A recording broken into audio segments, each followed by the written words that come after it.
A justiça francesa utiliza um sistema baseado em leis escritas e organizado por códigos, semelhante ao adotado aqui no Brasil. Os franceses foram precursores nesse modelo.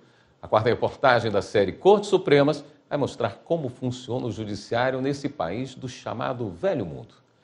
As entrevistas para a reportagem foram gravadas durante o J20, o evento que reuniu este ano no Rio de Janeiro representantes de Cortes Supremas e de tribunais constitucionais do G20, grupo de cooperação internacional formado pelas maiores economias do mundo.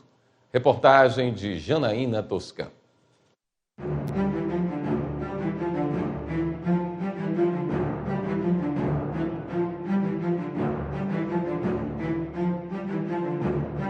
O Código Napoleônico, também chamado de Code Civil, foi promulgado em 1804 como parte das reformas legais implementadas pelo governo de Napoleão Bonaparte. Ele foi influenciado por uma série de fatores históricos, sociais e políticos, entre os principais, a Revolução Francesa. Sua ênfase na igualdade e unidade nacional trouxe também a necessidade de unificar o sistema legal. As ideias iluministas e os princípios de igualdade, liberdade e justiça social também estão refletidos no Code Civil, ao estabelecer direitos e obrigações fundamentais para todos os cidadãos franceses, independentemente de sua origem ou status social.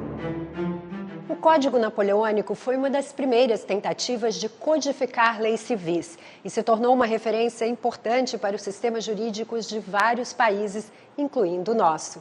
Durante o Brasil Império, sob a influência do iluminismo e dos ideais liberais europeus, o imperador Dom Pedro I encomendou um código de leis para o Brasil. O Código Criminal de 1830 e, mais tarde, o Código Civil de 1916 são fortemente influenciados pelo Código Napoleônico. Aqui, como na França, os sistemas são baseados em leis escritas e organizados por códigos, além de seguir uma hierarquia de tribunais, que garantem que a lei seja aplicada de forma justa e uniforme em todo o país. Mas as semelhanças entre o civil law francês e o direito civil brasileiro ficam por aí. O ordenamento jurídico francês intrinsecamente segue uma tradição que não temos no Brasil. Essa tradição se chama a dupla ordem jurídica, no qual temos o direito administrativo e o direito civil. O que significa que temos uma ordem administrativa e uma ordem civil judiciária. Os casos do direito administrativo seguem uma ordem específica e os casos do direito comum seguem uma outra ordem. O sistema francês ele é conhecido justamente por essa primeira razão da separação entre a ordem administrativa e a ordem judiciária civil. Na França, há tribunais de primeira instância, tribunais de apelação e tribunais especializados em áreas como trabalho, família, comércio, etc.